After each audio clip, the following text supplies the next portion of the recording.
சில அடிப்படையான விஷயங்களை நம்ம கொஞ்சம் பார்த்தோம். இப்போ இன்றைக்கும் வந்து குரான் புரிஞ்சுக்கிறதுக்கு முன்னாடி தெரிஞ்சுக்க வேண்டிய சில முக்கியமான விஷயங்கள் தான் இன்றைக்கும் பார்க்க போகிறோம். குரான் வந்து நீங்கள் ஃபாலோ பண்ண போகிறீங்க, ஃபாலோ பண்ண போகிறதில்ல, அதை நம்புறீங்க, நம்ப போகிறதில்ல, அதெல்லாம் ரெண்டாம் பட்சம் தான். முதல்ல குரான் என்ன பேசுதுங்கிறது முதல்ல நீங்கள் தெரிஞ்சுக்கணும்.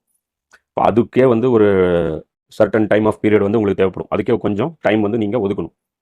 அப்போ அந்த அடிப்படையில் குரானை வந்து நம்ம பார்க்க போகிறது என்ன? குரான்னா என்ன? குரான் ஆஸ் இட் இஸ் அது என்னவா இருக்குது, குரானுடைய உபதேசம் என்ன இருக்குது அப்படிங்கிறத நம்ம பார்க்க போகிறோம். அதை ஃபாலோ பண்ணலைங்கிறது ரெண்டாம் பட்சம். சரியா?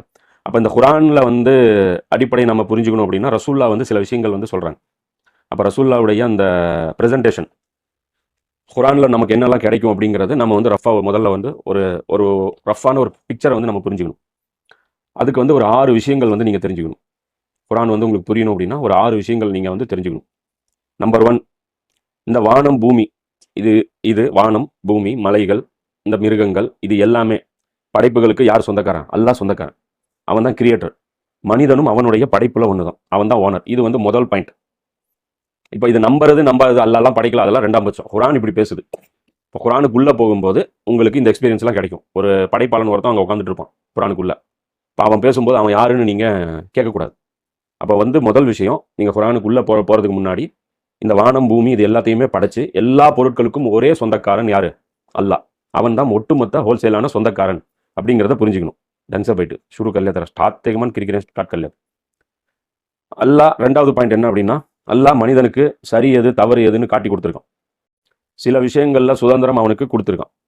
சில விஷயங்களில் மனிதனுக்கு சுதந்திரம் தரப்பட்டிருக்கு. அவன் விரும்பினால் ஆப்ஷனலாக தேர்வு செஞ்சு நடக்கிறதுக்கு ஒரு வாய்ப்பு வந்து அவனுக்கு கொடுக்கப்பட்டிருக்கு. அந்த இறைவனின் வழிகாட்டுதல் அதுவும் கொடுக்கப்பட்டிருக்கு அந்த மனுஷனுக்கு. அந்த வழிகாட்டுதல் படி வாழ்ந்தா மனுஷன் நிம்மதியாக இருக்கலாம். இது ஒரு குறுகிய கால வாழ்க்கை. அதுக்கப்புறம் அல்லாஹ் கிட்ட தான் அவன் திரும்பி வரணும். ஒரு படைப்பாளன் இருக்கான், அந்த படைப்பாளனுடைய ப்ராடக்ட் தான் நம்ம இப்படி தான் செய்யணும், இப்படி தான் இருக்கணும், இப்படி தான் இருக்கக்கூடாது அப்படிங்கிறது ஒரு கைடன்ஸ் வந்து குரான் வந்து காட்டுது. அது கைடன்ஸ் மட்டும் காட்டல, என்ன சொல்லுது? நீ திரும்பி வந்து நம்மகிட்ட நீ கணக்கு சொல்லணும். என் கைடன்ஸ் நீ எந்த அளவுக்கு யூஸ் பண்ண, என் கைடன்ஸ் எந்த அளவுக்கு நீ ரிஜெக்ட் பண்ண, என் கைடன்ஸ் படி நீ வாழ்ந்தியா வாழலையா அப்படிங்கிறது என்கிட்ட வந்து நீ கணக்கு கொடுக்கணும் அப்படிங்கிற ஒரு விஷயம். ரெண்டாவது பாயிண்ட்டு குரானில் நம்ம உள்ளே போனோம்னா இது ரிலேட்டடான ஆயத்துகள் நமக்கு நிறைய கிடைக்கும். புரியுதா? அப்போ ரெண்டாவது விஷயம் நம்ம புரிஞ்சுக்கணும். குரானுக்குள்ளே நமக்கு போகும்போது இந்த எக்ஸ்பீரியன்ஸும் நமக்கு கிடைக்க போகுது. நம்பர் 2.